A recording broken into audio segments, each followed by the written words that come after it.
Okay.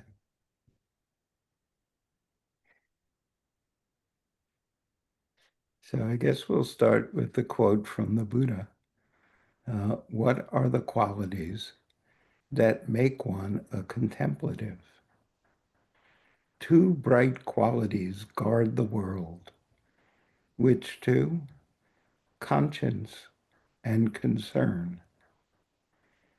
If these two bright qualities did not guard the world, there would be no recognition of those actions that deserve respect. These two should be developed, conscience and concern. That's how you should train yourselves.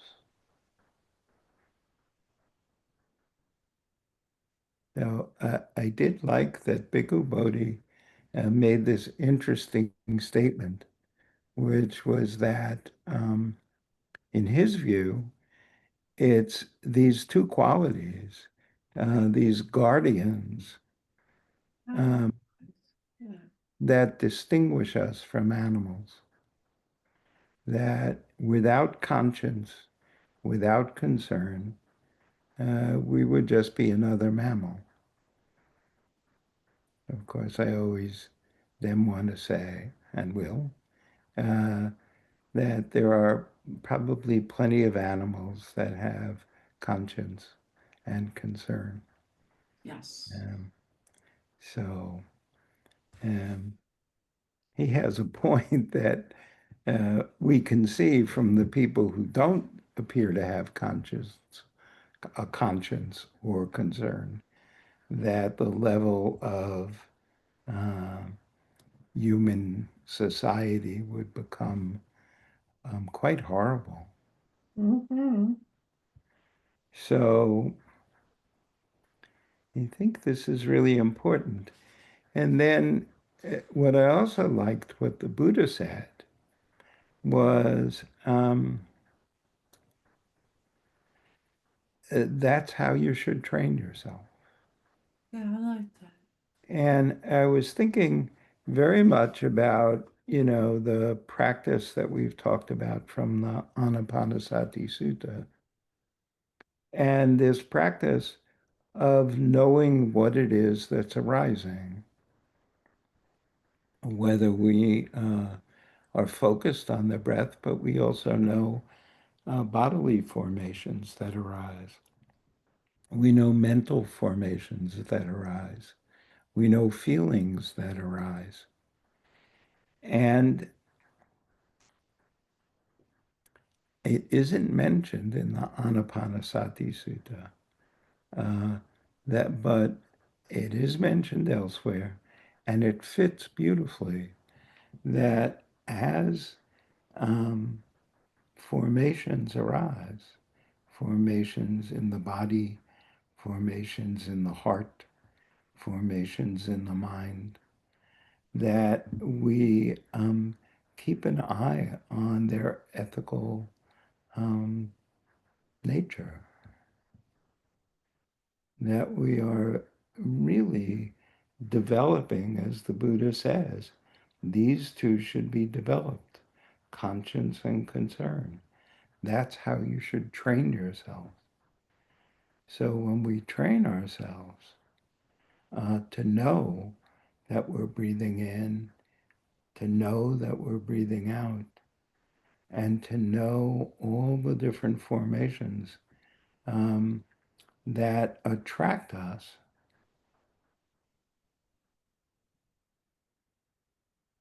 we need to know the ethical nature of whatever formations are arising. This is absolutely critical. So I would imagine that we could discern that for every thought, the thought is wholesome. The thought leads to an open heart, a sense of connectedness, um, an ease, um, an an increase in the development of caring and kindness and love and respect. And these would be wholesome. And then there would be neutral thoughts. Um, oh, I'm going to get a glass of water. That's a kind of a neutral thought. It's neither wholesome nor unwholesome. I mean, you could say it's wholesome because it's about nutrition for the body, but, um, you know, if I knock a piece of paper on the floor and the thought, oh, pick it up, comes, you could call that wholesome too, because I'm keeping the floor neat, you know. But I think that's a little bit of a stretch. I think it's pretty okay to have a group of thoughts that are called neutral. Um, and the technical term is that wholesome thoughts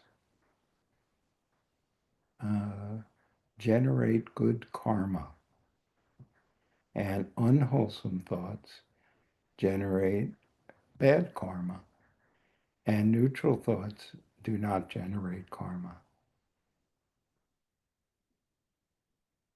Karma, in this case, is simply the natural result. If you have unwholesome thoughts, um, it leads to experiences in the body that are not healthy. It leads to clenching and tightness. It leads to, um, you know, oh, cringing. I like that word. Unwholesome leads to cringing. Cringing isn't so good for you. And wholesome leads to openness, leads to connectedness, leads to relaxation, leads to a delightful mind state, uh, even possibly a state of sitting in the seat of um, I'm doing okay, which is, profoundly big to sit in that seat. So adding this quality to our practice, um, being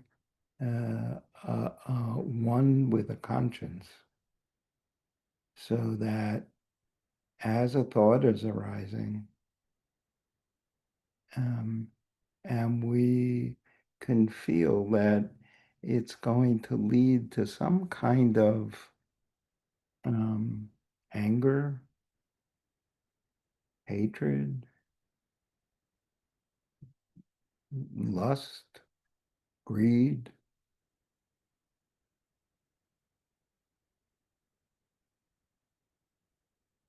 We notice this. We know, we discern, we distinguish wholesome thoughts from unwholesome thoughts. And when an unwholesome thought arises and we're leaning toward uh, desire or hatred, um, we have a conscience. We have an ethical sense that this is not for me. This is not how I want to develop in this practice. This is not how I wish to live in this world. I wish to be free of the binding and the cringing that comes from ignoring my conscience. And I want to develop the depth and breadth of this conscience, that it's not enough just to recognize I am a being with a conscience. It's I am a being that's developing my conscience, that is learning how there are subtle ways that we express anger, that yelling at someone or giving them a dirty look or a cold shoulder, those are obvious. But there are subtle ways in the way we say something or in what we say or in the way we don't say something that could be said, that can be expressions of anger. And so we work first on the more vivid expressions, on the expressions of yelling at someone, or refusing to talk to them. And we work on that. And then we work on the more subtle. So what do I mean by we work on that? As always, the first thing you have to do is fall in love. Because if you get angry at yourself for getting angry, it's not so useful. So you fall in love with the fact that the anger is arising because you feel some form of affront. Someone is doing something or saying something that feels problematic, hurtful, uh, in all the numerous ways that that happens. And the anger comes up to defend yourself, to protect yourself. Um, or sometimes anger arises out of righteousness, out of a sense of, I know what's right. And I can see really clearly that you're doing wrong, which may or may not be true. And so it's expressed in anger. I'm angry. I'm going to yell about this because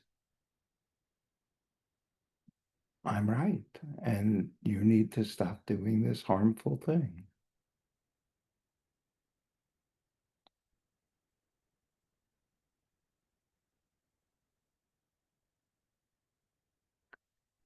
It takes the loving recognition of the naturalness of the arising of anger to work with anger,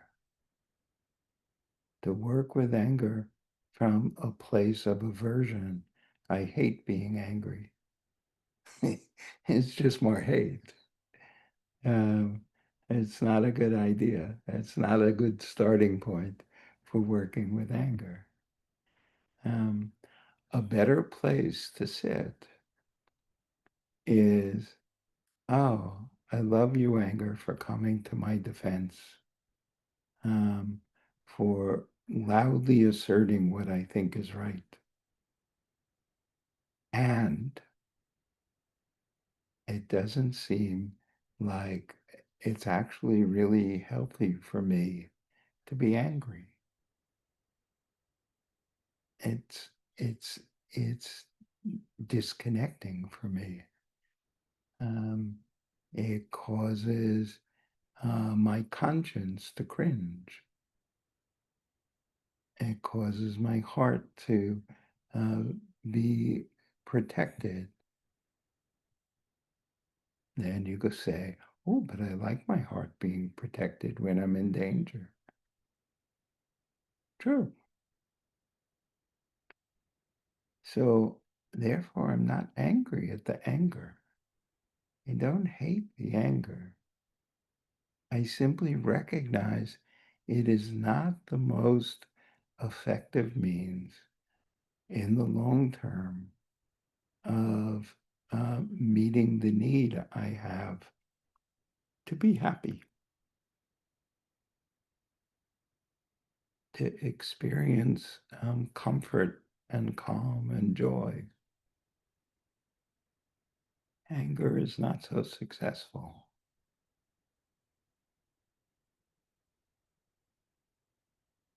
So we have to develop. And how do we develop?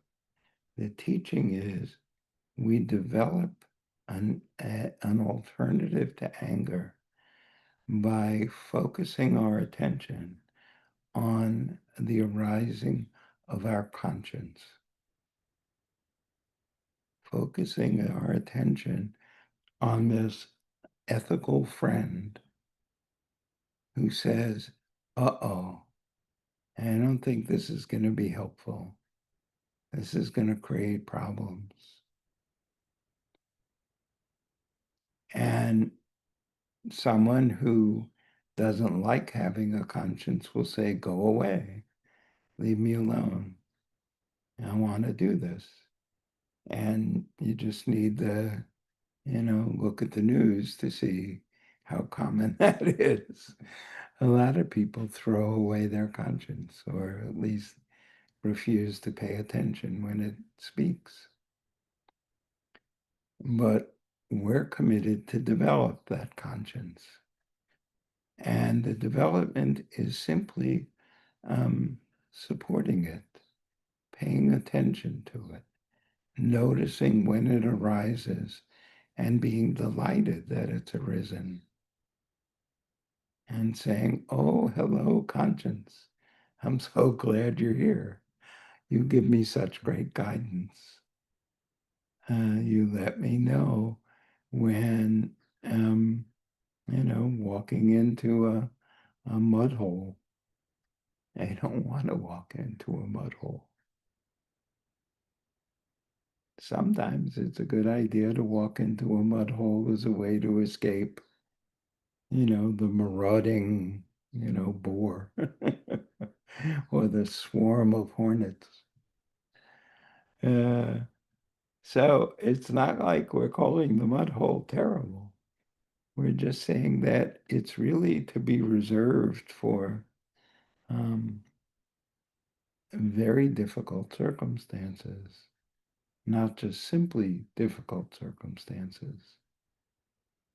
When things are difficult, um, we want the help of our conscience to guide us in a wholesome response.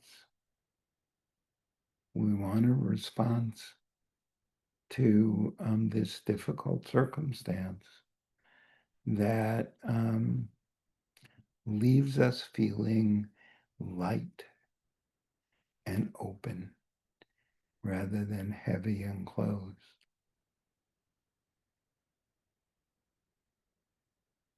So it's not easy, you know. Um, I liked how in the one article he clearly, or maybe it was in both articles, I think, they pointed out that doing this goes against the stream, that there's a natural stream of habit energy that really is just, yay for anger. And, I've known many people who have said to me very clearly, I feel like anger motivates me to get things done that are valuable and important to get done. So why would I want to be without anger? I wouldn't.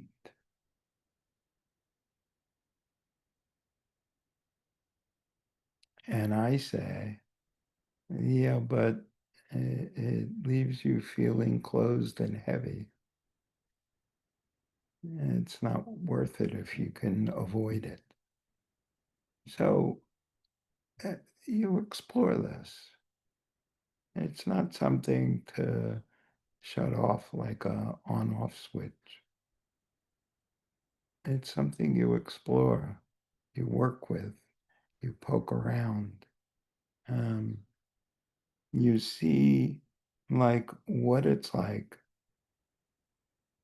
first when you don't express anger, and then when you don't act in anger, and finally, you know, when anger arises and you don't pay as much attention to it internally as you normally would. And the alternative is to pay attention to your conscience. When we do our basic practice of paying attention to breathing in and paying attention to breathing out, um, one of the benefits of the instruction to know whether you're breathing in, to know whether you're breathing out, is that it gives us a clear and wholesome place to go when we're being pulled on by mental formations, by feelings, by bodily formations. And so we use the breath as a support, as an anchor, to stay present instead of to get enmeshed and lost in, in emotions and stories and bodily sensations. And the getting lost does not mean that we don't know they're there, that we're not interested in these emotions or stories or bodily sensations. It means we're not losing touch with the rest of the world. We're staying awake while they are occurring. And we go to the breath when we begin to slide into getting lost, falling asleep in the lap of a story. So in the same way, we have conscience, our conscience, um, as a support, as an anchor when the unwholesome arises, when there is a strong desire, a greed, a lust for something that we must have, we must do. We notice, you know, irregardless of what the thing is that you're talking about to do, we notice the arising of greed or lust, this must have, this like disturbing to the body quality. And instead of getting lost in that, to stay light and aware and awake, we move to the conscience. We notice that we have a conscience and that our conscience is saying, ooh, yeah, let's not do this. Let's not get so caught up in greed. You know, it will be lovely if it happens. It will be fine for us to work on it. But we don't have to bring that kind of um, gripping energy that greed has, um, because we know that should that which we are trying to have happen, if it doesn't happen, we'll do something else. We'll be fine, you know. And so our conscience uh, gives us a place to go when we're trying to work with the issue of unwholesome. It's very sweet. It's very sweet to have sort of a sense of ethical guidance and, and that the Buddha elevates it to this level of these are the two qualities that actually create a contemplative. These are the two qualities that distinguish a contemplative from someone who is, in the Buddha's language, heedless, someone who doesn't pay attention.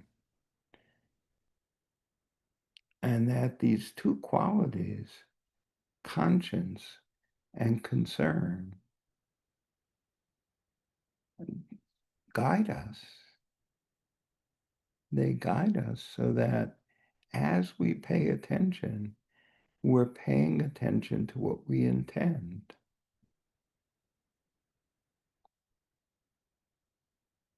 The intention factor of the Eightfold Path is our primary ethical guide. It's the intention to be kind.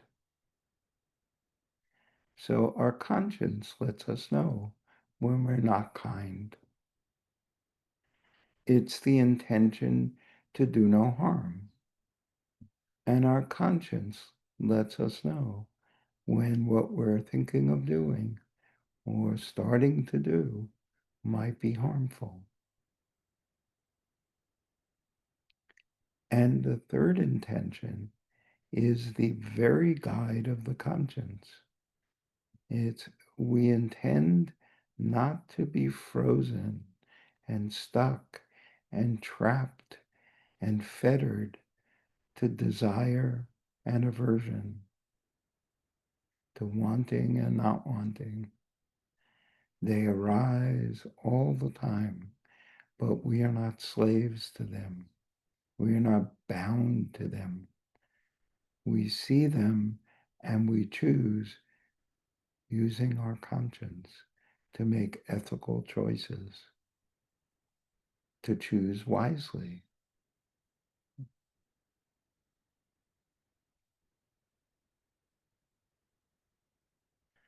The second of these two guardians' concern is what happens if, despite your conscience, you go ahead and you do something that's unkind, that's harmful, or especially you do something that's born out of aversion, anger or hatred, or born out of desire, lust and greed. If you've already done it, and then concern arises, and you support and build the concern. And the concern has two components. The external component, I'm concerned about the impact that having acted out of desire or aversion, I'm concerned about the impact that that had. Um, feel great about it. I'm concerned. And then internally, I'm concerned. Oh, wow, I'm concerned. How has that affected my body? How has it affected my heart? How has it affected my mind? I'm concerned. I'm very concerned. I have acted in an unwholesome manner, and I'm concerned. And the Buddha says that if you aren't concerned, um, you're really not at all a candidate for this practice. You couldn't join the Buddha's community and take vows to become a monk or a nun if, you didn't have this quality of concern. It's an absolute requisite. It's the first thing that is, you show up, you're a young person and you're an old person, whatever. You show up at the Buddha's community, you know, and you say, hi, I want to become one of your students. And the first thing that they want to know about you is whether you have this quality of concern. Because if you don't have this quality, they'll send you off. They'll say, there's no way you're going to be able um, to do this work, to develop this practice without the quality of concern. So the Buddha says, what qualities are there that make one a contemplative? Two bright qualities guard the world. Which two? Conscience and concern. They are our guardians for our internal world and our external world. They're so important. And, fortunately, all of us have those. We do have a conscience and we do have concern. And that's partly why we're here, or what motivates us to be here. It's the intentional development of them as a support and an anchor for navigating what to do in the face of unwholesome um, mind states, which arise all the time. Thoughts or feelings or bodily expressions that are based on what is wanted and what is not wanted, to the point of ignoring wisdom, to the point of ignoring morality. And so, you know, we have a conscience. I shouldn't do that.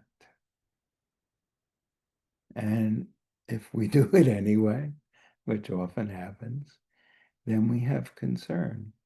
Oh, I'm concerned about the effect of this.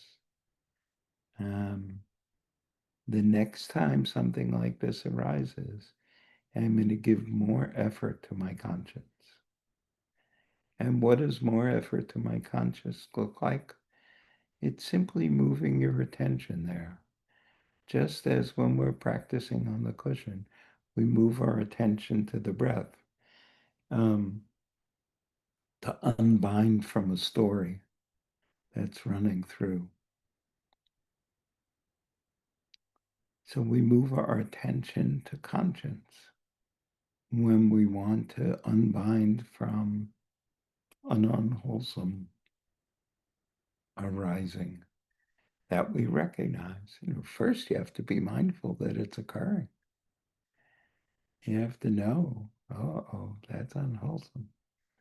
But one of the ways to be mindful and to know is the development of the conscience as an embodied feeling, a feeling that and it doesn't have to be in the thought process.